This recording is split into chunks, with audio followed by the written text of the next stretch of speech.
ده مش جيل زفت، ده جيل زد. واللي حكى لك عني وانت صدقته جه وحكى لي عنك وانت مستشفى.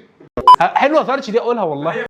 اعتقد ان جين زد دي زد فور زفت، بس مش انا اللي قلت كده، الفنانه دنيا سمير غانم بنفسها هي اللي قالت كده. ان جين زي دول طلعوا مش سهلين خالص، ده احنا غلابه.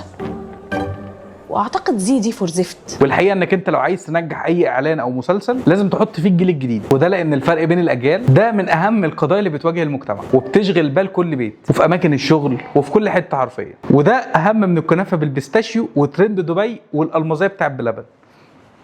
ده بقى الذكاء التسويقي اللي استخدموه في مسلسل ما دخلش في السباق الرمضاني من اول الشهر، هو دخل من نص الشهر واكتسح من اول حلقتين. بينا نقول يا جامد يا طرش، اول اتنين مع بعض في نفس واحد، جامد طرش. المسلسل بقى قايم على ايه؟ على الفرق ما بين الجين زي والاجيال اللي قبلها، وازاي غيروا في الكلام والمصطلحات، بقى في عربي وبقى في انجليش، ولغه جين زي اللي محدش بيفهمها غيرهم. واللي مأثر فيا وحرق دمي قوي، الناس اللي بتستخدم فيسبوك دي الناس اللي هي في الثلاثينات، ناس عواجيز قوي. هما الثلاثينات عواجيز؟ انهم كل مره بيوجهوا الضربه للتسعينات. ليه كده؟ احنا مالنا؟ مالهم اللي في الثلاثينات يا انسه؟ ما تتلموا بقى، ده انتوا جيل غريب جدا. اقفل يا عم الفيديو ده مش مكمل.